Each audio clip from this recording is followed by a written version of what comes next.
Mi nombre es Miguel Ramírez y hoy tengo el honor de presentar la siguiente charla. Estamos en el marco del foro Zorro Materialízate, charlando de metales, plásticos y otros materiales fascinantes. Ahora es el turno del doctor Carlos Velasco Santos, quien se estará presentando en la charla Nanomateriales, cosas pequeñas con grandes posibilidades. Si me permiten, bueno, voy a tener el honor también de presentarlo. El doctor Carlos Velasco Santos es originario de las altas zonas, de las altas montañas del estado de Veracruz. Nació en Orizaba, Veracruz, y vivió en una pequeña localidad conurbada de la ciudad de nombre Nogales, Veracruz. En esta zona se desarrolló sus estudios básicos y la carrera de ingeniero químico en lo que es ahora el Tecnológico Nacional de México, Campus Orizaba. Ahí también desarrolló su maestría en ciencia en ingeniería química, en donde comenzó su incursión en el área de materiales. Posteriormente, cursó sus estudios de doctorado en ingeniería del área de materiales y nanotecnología en la Universidad Autónoma de Querétaro, en conjunto con el Centro de Física Aplicada y Tecnología Avanzada de la UNAM, Campus Juriquilla. Realizó una estancia en el Northwestern University con una beca de proyecto NASA URETI y un postdoctorado en la University de North of Texas. Ha practicado diferentes deportes en distintas etapas de su vida, como el fútbol, la natación, taekwondo, y algunos ejercicios como gimnasio, estos últimos por más de 25 años. Dentro de sus hobbies le gusta tocar la guitarra, cantar, bailar, escribir en verso prosa, gusta también de admirar la pintura, y entre sus pintores favoritos está Vincent Van Gogh, Rangel Hidalgo y Renoir. Le gusta también los cómics, ir al estadio, coleccionar artesanías mexicanas, es amante de los perros y los gatos, disfruta mucho de viajar, y también de los lugares, de los viajes que ha realizado han sido gracias a su trabajo que ha podido presentar en diferentes foros de varios lugares. Bueno, damos la bienvenida al doctor Carlos y adelante, doctor, muchas gracias. Muchas gracias, Miguel, por la presentación. Está un poquito lento la parte de las diapositivas. Les voy a pedir un poquito de paciencia, va a ir un poquito desfasado, pero bueno, sí van cambiando. Está un poquito lento el internet. La charla del día de hoy le titulé Nanomateriales, cosas pequeñas con grandes posibilidades, y lo dividí básicamente en cuatro partes. En estas cuatro partes, como se ve en esta diapositiva, le puse 3 cuentos cortos y una historia larga. El cuento, pues, es de por sí corto, aunque hay cuento largo, pero en la última parte le puse una historia porque es una historia muy larga la que vamos a contar, pero yo solamente les voy a contar el inicio. Entonces, estos 3 cuentos cortos están divididos en materiales y nanomateriales en nuestro entorno, una breve historia de los nanomateriales, el ayer, ahora y el futuro de los nanomateriales. Esos son los 3 cuentos cortos que vamos a contar el día de hoy para involucrarlos en el mundo de los nanomateriales. Y por último, una historia larga en la que les repito, yo solo les voy a contar el principio. Empezamos con el primer cuento corto, y este cuento corto es prácticamente materiales y nanomateriales en nuestro entorno. Los nanomateriales, en general, hablando de nanomateriales o nanotecnología, pues la hemos encontrado principalmente en el cine, como parte de la ciencia ficción, ¿no? Por ahí desde 1991, para nuestra audiencia que básicamente son jóvenes, que todavía no nacían, es más, ni pensaban todavía, ni estaban planeados, ya se hablaba de nanomateriales. En Terminator 2, en 1991, hay una parte que se habla de nanoformas. Uno de los Terminators está hecho en base a nanoformas. Y en todas las películas que están ahí, esas portadas, desde Spider-Man 2002, hasta Infinity War 2018, Star Trek Discovery 2017, y todas esas películas se toca algún tema de nanotecnología, a veces de bastante avanzado, que aún no tenemos acceso, pero al final de cuentas es ciencia ficción. Pero bueno, ya estaba en nuestro entorno desde que ustedes nacieron, ahora sí, desde el año 2002, 2004, está como parte de nuestro entorno, y podemos ver entonces que tenemos también la nanotecnología ya de forma más tangible, con productos ahora. Ya estamos hablando no solamente de películas, sino productos, si bien no son cables, como se ven en las películas, o partículas que viajan en el aire y que son inteligentes, o robots que todavía se convierten prácticamente de la nada, pues sí ya te empezamos a tener productos en el orden de nanómetros, ¿no? Por ejemplo, aquí tenemos varios dispositivos. Esta parte del Nanodoc es un producto que se usa para limpiar. El otro Nanoflex también es un producto que se usa para impermeabilizar. Y tenemos desde champús, bloqueadores solares, cremas, y todos, bueno, dicen que son nanotecnología. ¿Cuál de estos realmente son productos nanotecnológicos o qué implica que sea un producto nanotecnológico? Muchos de ellos mencionan que tienen un nanomaterial incluido, y bueno, pues vamos a ver que si realmente varios de ellos tienen un nanomaterial o no lo tienen como tal, y para eso pues nos pasamos a la siguiente diapositiva. En esta diapositiva podemos ver el término nanotecnología, que significa manipulación de la materia, obviamente a tamaño en una escala cercana a la atómica o molecular. ¿Y qué es lo que manejamos cuando la materia está cercana al tamaño atómico molecular? Pues materia como nanomaterial. El término nano significa la 1.000.000.000ª parte, es un prefijo que significa la 1.000.000.000ª parte de muchas cosas. Cuando hablamos en escala de longitud, pues sería en este caso del metro, la 1.000.000.000ª parte del metro. Y material, bueno, pues está diciendo que ese material está en ese tamaño, en tamaño nanométrico. La siguiente, por favor. En ese caso encontramos ahora, podemos ver el término nano con los prefijos, que tenemos diferentes escalas que van desde la escala macro, que es 10 a la 9, la escala mega, y después hacia abajo mili, la escala micro y la escala nano. Entonces, la escala nano encontramos otra vez la 1.000.000.000ª parte del metro, pero para familiarizarnos más con el término sería la 1.000.000ª parte del milímetro. Ahí puse una regla, y en esa regla podemos ver, todos tenemos en nuestra casa una regla de ese tipo, ¿no? Con la que usábamos en la escuela, y podemos tener esa regla dividida, la pequeña parte, la parte más pequeña, una de esas líneas, la podemos dividir en 1.000.000 de partes, y eso sería el nanómetro. Y por el otro lado tenemos los materiales. Tenemos el oro, plata, plástico en suelas de zapatos, textiles, cerámicos de pisos, PET en una botella, rines de aluminio, madera, fibra de vidrio, componentes microelectrónicos, algunos ya son nanoelectrónicos, y fibra de carbono en un auto. Entonces, ¿qué es hacer un material? Es todos esos materiales que estamos presentando y más, hacerlos en tamaño nanométrico, de alguna manera, pero no es completamente nada más hacerlos en tamaño nanométrico, sino es la funcionalidad que adquieren cuando los hacemos pequeños. El oro tiene otras propiedades que no tienen tamaño macroscópico. La plata, lo mismo. Las partículas de óxido de silicio que forman el vidrio, lo mismo. Y el aluminio. Y todos los materiales que estamos representando ahí, en ese tamaño de la 1.000.000.000ª parte del metro o la 1.000.000ª parte del milímetro, en ese tamaño tienen una funcionalidad muy diferente. Entonces podemos observar en la siguiente lámina que pues nosotros estamos en una escala muy superior, muy grande, comparado con los átomos y las moléculas. Ahí encontramos que el ojo humano puede tener un alcance hasta en el rango de micras, unas 4 o 5 micras podemos llegar a observar, los que ven muy bien.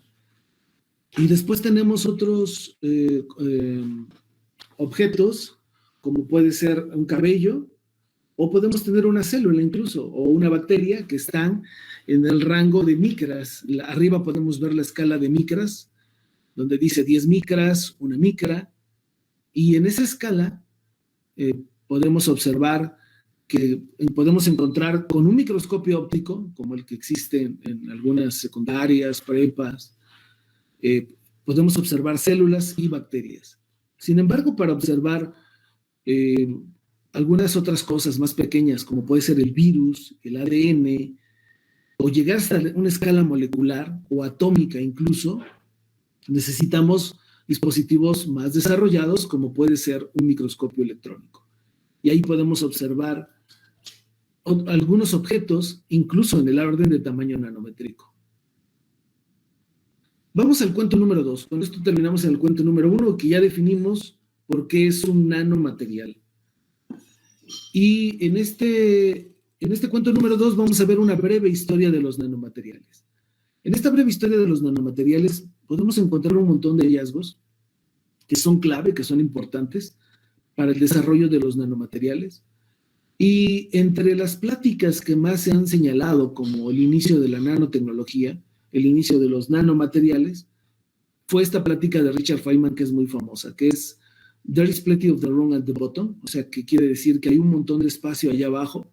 Y en esa plática él hacía varias comparaciones en donde decía que si nosotros pudiéramos ir cada vez más abajo, que pudiéramos ir hacia la parte de la miniaturización, podríamos tener un acceso a guardar información en lugares como el tamaño de la cabeza de un alfiler, donde podríamos grabar infinidad de tomos de la Enciclopedia Británica, por ejemplo. Y que si nosotros hiciéramos el átomo del tamaño de un estadio, el primer electrón estaría girando hasta la última parte del estadio y el núcleo estaría en la media cancha. Y entonces decía que hay mucho espacio, pero que somos tan grandes que no lo podemos aprovechar. Más tarde, en el 65, Gordon Moore, de Intel, cofundador de Intel, desarrolla lo que se le conoce ahora como la ley de Moore, que dice que la miniaturización se iba a dar dando paso a paso, de tal manera que los procesadores que se desarrollan en electrónica los íbamos a poder encontrar cada vez más pequeños, y eso nos iba a dar la pauta para poder tener acceso cada vez a guardar más información y hacer procesadores más veloces y tener acceso a una tecnología más rápida en cuanto a la parte de computación. Se hace esta similitud, dice que si nosotros ahorita hubiéramos sido capaces de desarrollar la parte del tamaño nanométrico, se comenta que un vuelo comercial, por ejemplo, entre Nueva York y París, costaba en ese entonces, en el 78, $900 y tardaba 6 horas, si la aviación se hubiera desarrollado igual que la computación, en este caso que los procesadores, con los mismos principios de la ley de Moore, ahorita esta industria de la aviación comercial, un vuelo costaría $0.01 y llegaríamos en menos de un segundo. Otro desarrollo importante, o muchos otros de los desarrollos que son importantes para los nanomateriales, pues son todos estos, ¿no? La palabra de nanotecnología se concibe en el año de 1974 por Norio Taniguchi, y algunos otros descubrimientos que han valido premios Nobel, como el descubrimiento del microscopio de tunelaje, el microscopio de fuerza atómica que permite la manipulación de la materia, y hay otros hallazgos importantes como la manipulación de átomos de xenón para formar la palabra IBM. Sin embargo, desde mi punto de vista, un descubrimiento que fue clave fue el desarrollo de los nuevos alótropos del carbono. Nosotros conocemos al carbono como sus dos formas alotrópicas, así se llaman, más importantes o más conocidas más bien, que sería el diamante y el grafito. El diamante y el grafito es carbono, son átomos de carbono, los dos son lo mismo. Sin embargo, el grafito tiene ese arreglo hexagonal que ustedes pueden observar ahí, en su lado derecho, y en su lado izquierdo pueden observar el diamante que tiene una estructura cúbica. O sea, a tamaño atómico, a tamaño molecular, cercano al nanométrico, podemos tener el diamante en una estructura cúbica y el grafito en una estructura hexagonal. Eso es lo que los hace diferentes, entre otras cosas. Y con ellos muchas propiedades que cambian por esa estructura. Sin embargo, en los años 80 se encuentra un nuevo material nanométrico con solamente 60 átomos de carbono. Este material nanométrico es uno de los que para mí son pioneros del verdadero desarrollo de la nanotecnología. En él, Harold Kroto, que lo tenemos ahí en esa imagen pensando, quería realmente encontrar unos compuestos que se llaman los cianopolinos. Los cianopolinos son compuestos de carbono y nitrógeno que se encontraron en las estrellas gigantes. En esas estrellas gigantes, el carbono con nitrógeno e hidrógeno se combinaba para formar, regresamos a la diapositiva anterior, se combinaba para formar estos cianopolinos. En ese caso, él trata de recrear en ese aparato que está ahí, en un disco rotatorio de grafito, la evaporación del carbono. Sin embargo, él, por temor de involucrar hidrógeno desde la primera experimentación, involucra helio. Y en un dispositivo que se llama espectrofotómetro de masas, que cuenta la masa de los materiales, encuentra un material que tiene 720 unidades de masa atómica, que dividido entre el peso del carbono, porque no podía haber otra cosa ahí, porque el helio es inerte, dice que tiene 60 átomos de carbono. Esos 60 átomos él los relaciona con una molécula que parece un domo geodésico de aquellos que Buckminster Fuller, un arquitecto del siglo pasado, había desarrollado con ese mismo principio los domos geodésicos, que ocupaban grandes volúmenes y eran estables y además con superficies mínimas. Es decir, se usaba poco material y ocupaba grandes volúmenes. Entonces él dice, para que esta molécula deba ser estable, debe de tener la forma de un balón de fútbol, que se comprueba más adelante, y tiene 60 átomos. Este descubrimiento es lo que le permite a ellos encontrar esa molécula, y con el paso del tiempo, bueno, reciben el premio Nobel de Química por el descubrimiento de esa molécula, pero no solamente por su descubrimiento, sino por todas las propiedades que involucraba. Posteriormente, se encuentra un material muy parecido, solamente que como si fuera un fulereno alargado. Ese fulereno alargado, en su momento, era el material más resistente del mundo, más resistente que el acero, más conductor que el cobre, y sobre todo que estaba en eso, en tamaño nanométrico. Ese era lo que le permitía tener esas propiedades, el tamaño que tenía cercano al molecular. Y es ahí cuando muchos de los desarrollos, de las investigaciones, se empieza a encontrar que existe una relación entre el tamaño cercano al molecular y las propiedades sobresalientes. Posteriormente se encuentra una sola lámina de carbono, como la que podemos observar ahí también, que se llama grafeno, que se aísla en el año 2004 y que también reciben el premio Nobel por ese descubrimiento. Con todos estos descubrimientos, damos lugar a lo que es un gran campo de los nanomateriales de carbono, y con ellos muchos nanomateriales empiezan a encontrarse con propiedades muy sobresalientes. Haciendo un resumen de los dos primeros cuentos, podemos ver que tenemos los materiales en escala normal que podemos observar con el ojo humano y los nanomateriales que necesitamos microscopios especializados para verlos. Un nanómetro es la millonésima parte del metro o la millonésima parte del milímetro. Esos nanomateriales los podemos encontrar también de forma natural o sintéticos, los podemos desarrollar, pero su tamaño y su forma y su composición en ese tamaño cercano al molecular es lo que nos daba las propiedades tan sobresalientes que no poseen los materiales macroscópicos. Vamos al tercer cuento, por favor. Entonces, en el tercer cuento, pues ahora ya que sabemos qué es un nanomaterial y por qué se desarrollaron y qué encontramos, pues podemos ver los nanomateriales en el paso del tiempo, en el ayer, ahora y en el futuro. Todavía no se ve la lámina del ayer, pero ahí está, ahora sí. Podemos observar varios materiales que se encontraron desde el siglo IV, por ejemplo. Está la copa de Licurgo, que era una copa que tenía nanopartículas de oro y plata. Claro, cuando los romanos lo desarrollaron, no sabía que desarrollaron un vidrio de esas características. Y esas nanopartículas tenían la capacidad de transmitir en un color y reflejar en el otro, como se ve ahí. El azul maya es otro ejemplo característico. El azul maya es un color muy resistente que podemos encontrar en diferentes vestigios de la cultura Vaya en Bonampak incluso llegaron hasta Cacastla en el estado de Tlaxcala, y ese color tiene una alta resistencia y se debe a la combinación de las arcillas que los mayas sin querer las hacían en tamaño nanométrico y podían incorporarle el azul índigo o el color del índigo, que es una planta, para obtener ese azul maya.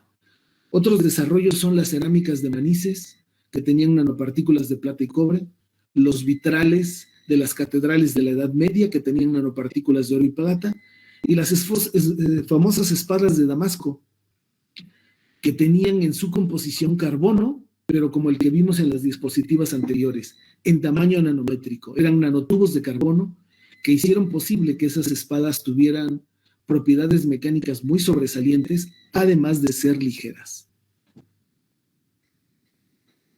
En los materiales ahora, pero en una transición entre el ayer y el hoy, o sea, mientras los chicos crecían, mientras los chicos que ahora están en preparatoria o en los primeros niveles de su carrera crecían, ¿qué hacía la ciencia? Pues la ciencia encontró que todos esos materiales nanométricos tenían propiedades muy sobresalientes. Por ejemplo, los fullerenos eran capaces de desactivar el virus del VIH cuando se combinaban con moléculas orgánicas, porque los virus, como ustedes ahora saben, pues se han vuelto muy famosos. Ahí tenemos el virus del VIH.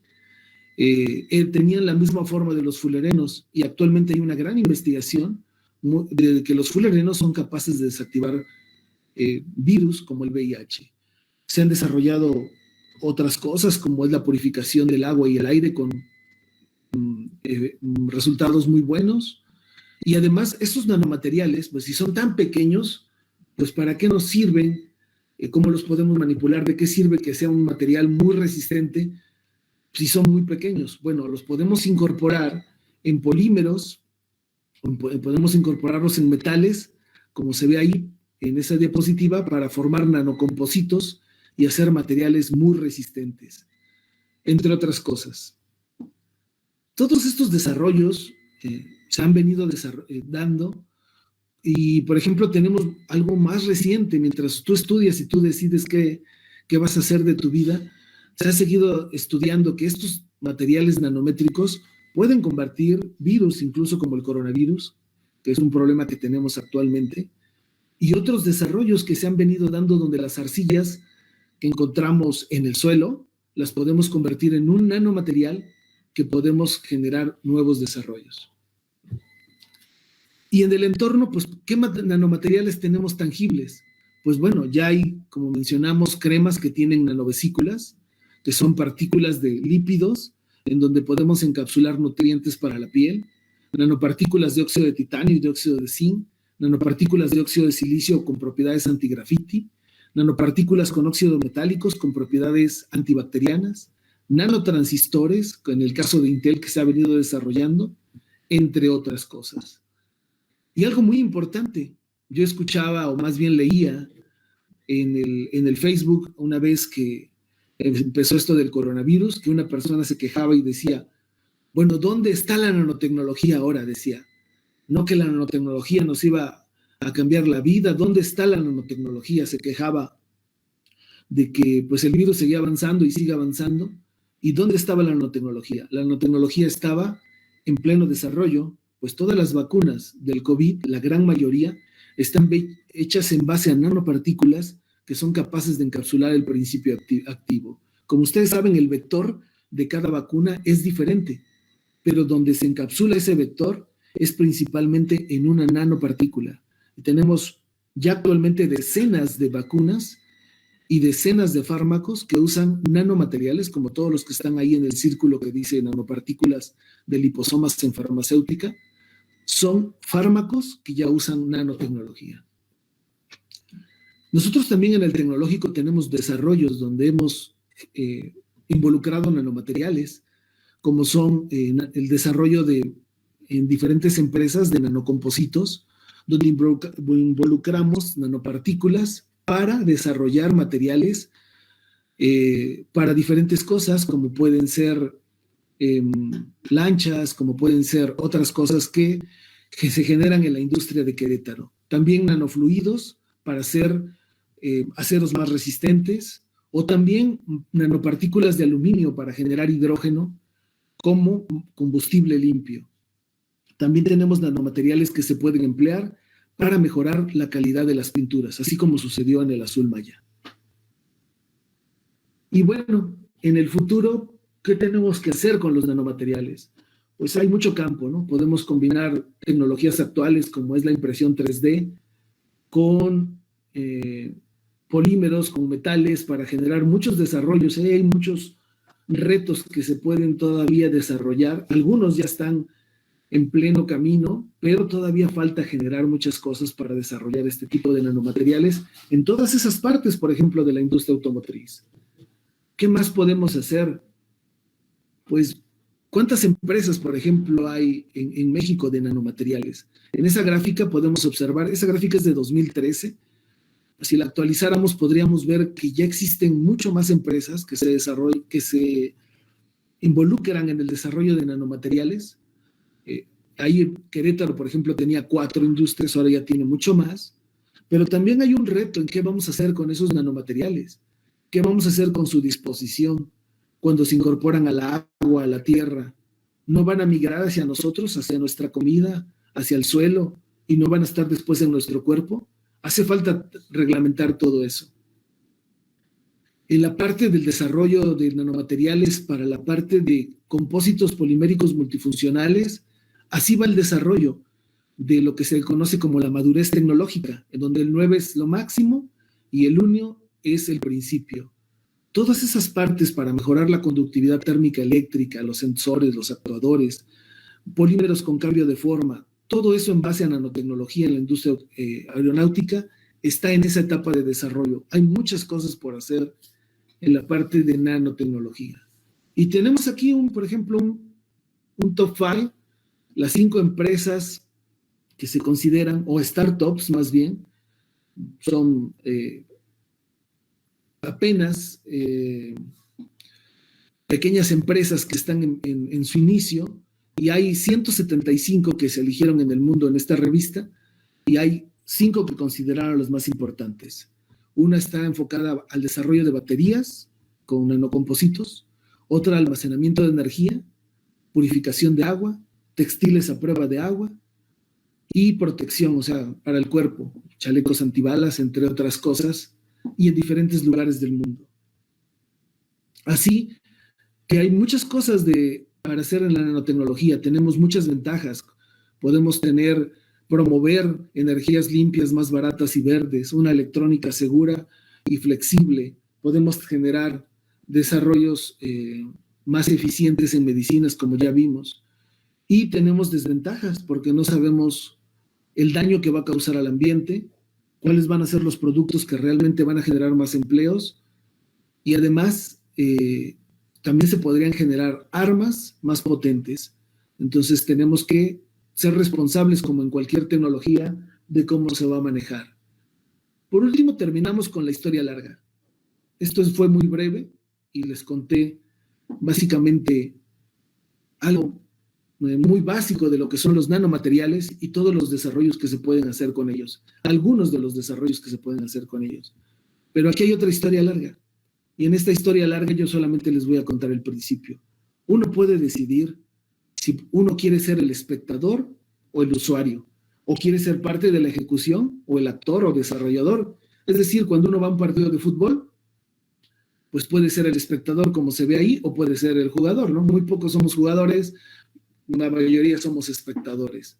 Igual, en el desarrollo de un celular, de nuevas tecnologías, podemos solamente ser usuarios, o podemos ser parte de los materiales que se van a desarrollar en los próximos años. Podemos ser solamente usuarios de un avión, o podemos ser parte de los desarrollos que se van a generar.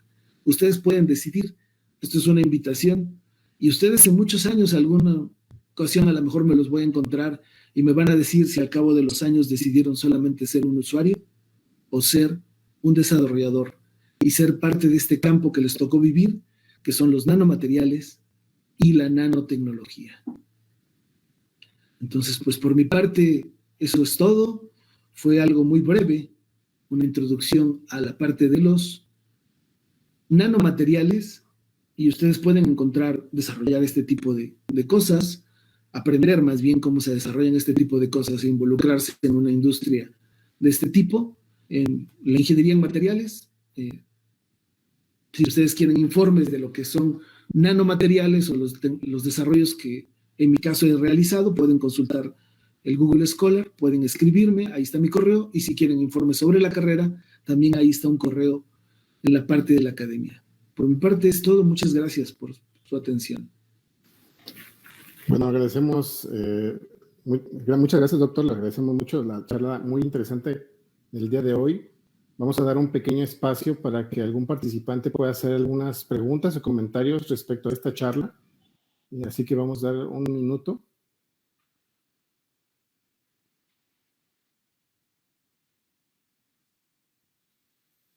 Lo que a lo mejor algunos compañeros o participantes nos quieran escribir. Doctor, una pregunta personal. ¿Qué tan complicado es manipular los nanomateriales? Me refiero, estamos viendo materiales tan pequeños que al hacer experimentos con ellos, me imagino que manipularlos es también complicado, ¿no? Pues existen, dijéramos, las dos vertientes. O sea, existen nanomateriales que podemos sintetizar en un vaso de precipitados y en una reacción, pero los cuidados que debemos de tener con ellos, pues sí son importantes. Es decir, siempre debemos estar protegidos, con mascarilla, con gogles, porque no sabemos a ciencia cierta cuáles son las causas que pueden tener en nuestro organismo, ¿no? Se habla mucho de los daños, también hay una rama de nanotoxicología en donde se está investigando los daños que puedan tener los nanomateriales en el cuerpo. Por ejemplo, las cremas solares tienen partículas nanométricas de óxido de titanio y de óxido de zinc, y mucho se ha cuestionado te las pones y una vez que se secan, ¿qué pasa con esas nanopartículas en tu piel? Hay un estudio de unos australianos que encontraron que la migración de esas nanopartículas, el cuerpo es capaz de desbaratarlas, es capaz de desintegrarlas y no dañan el cuerpo. Sin embargo, hay otras gentes que dicen que no son nanométricas como tal, o sea, que no llegan abajo de 100 nanómetros, sino que están arriba y que realmente no penetran todas a la piel, al cuerpo, perdón, se quedan en la piel. Y que estando sobre la piel pueden estar oxidando constantemente tu piel y causar un daño. En sí hay muchos estudios por realizar y entonces, por lo tanto, cuando se preparan nanomateriales, en el laboratorio se debe de tener mucho cuidado. Se pueden hacer en un laboratorio simple, pero para observarlos se deben usar microscopios especializados. Algunos son difíciles de manipular dependiendo de lo que queramos hacer, pero otros no tanto, ¿no? Otros los podemos hacer en un laboratorio simple, obviamente considerando los cuidados que se debe de tener y las responsabilidades que se deben de tener, ¿no? Sí, muchas gracias, doctor. Seguimos invitando a los participantes a que hagan sus preguntas o comentarios. Otra pregunta también, doctor, aprovechando la oportunidad. Nosotros asociamos o la palabra nano, materiales o en general esta tecnología la asociamos a la ciencia ficción. ¿Cuánto nos falta para llegar a eso, de acuerdo a estas predicciones, o qué dice la estadística al respecto? Pues como mencionaba, ya hay cosas que son tangibles, ¿no? O sea, por ejemplo, el desarrollo de los nanoprocesadores ya es algo que Intel hace. Intel está muy desarrollado. Ponía yo el ejemplo de que si la parte de los transistores, de la parte del almacenamiento de la información en la electrónica, se hubiera podido desarrollar a la par como la industria aeronáutica, más bien la industria aeronáutica a la par de los transistores y nanotransistores, pues ahorita un vuelo nos tardaría un segundo, ¿no? De Europa, de Nueva York a Europa, y costaría $1 para ver cómo se han desarrollado esa parte. Sin embargo, hay otras cosas que todavía no se logran, ¿no? Se habla de que en este año, se hablaba que para 2020, estamos en 2021, íbamos a tener ultramateriales, así se les llamaba, materiales ultra resistentes y ligeros en la industria aeronáutica, en la industria espacial, y eso todavía está en pleno desarrollo. Y la principal problemática, es el desarrollo de los mismos nanomateriales en gran volumen. Es decir, no existen fábricas como tal para producir suficientes nanomateriales que se puedan emplear en todos los desarrollos que necesitamos. Sí, ya hay plantas que desarrollan nanopartículas de óxido de silicio, de óxido de plata y otras cosas, pero locales, por así decirlo, ¿no? No tenemos las suficientes plantas para generar los suficientes nanomateriales. Muy bien, muchas gracias. Vamos a pasar a una pregunta de María Guadalupe Plaza. Está escribiendo por el chat acerca, la pregunta específica es, ¿las características sobresalientes de los nanomateriales se debe a su estructura o a qué se debe? Muchas gracias. Sí, gracias por la pregunta.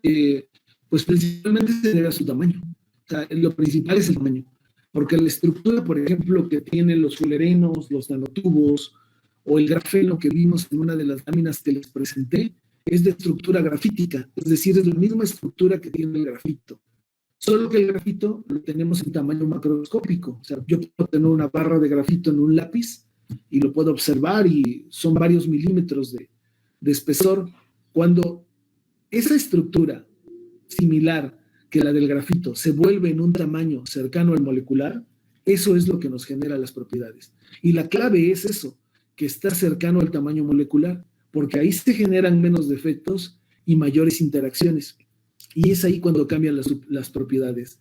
Los nanomateriales tienen otras propiedades que no tienen los materiales macroscópicos, que nosotros les llamamos propiedades multifuncionales.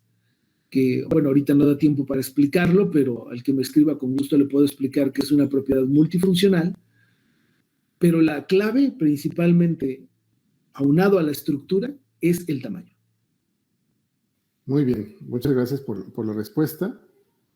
Bueno, si no hay más preguntas, agradecemos ampliamente al doctor Carlos Velasco por esta charla, bastante interesante, y seguimos invitando a todos los participantes y a quienes nos están siguiendo por Facebook a participar en la siguiente charla, que será impartida por la doctora María Luisa Mendoza López, acerca de los materiales compuestos, la solución para grandes retos. Sería el día 9 de septiembre del 2021 y la hora compromiso sería a las 12 del día. Muchas gracias, doctor, y gracias a todos los participantes, y les seguimos comentando que, seguimos invitando a la carrera de Ingeniería de Materiales. Métanse, por favor, al Facebook, métanse a la página del Tecnológico, y para que obtengan más informes al respecto de esta carrera. Gracias a todos, buen día. Pues muchas gracias, y puedo contestar sus preguntas en el Facebook, si ahí las dejan, si tienen curiosidades, y si no, ya saben escribir a los correos que se proyectaron y que están ahí en la presentación.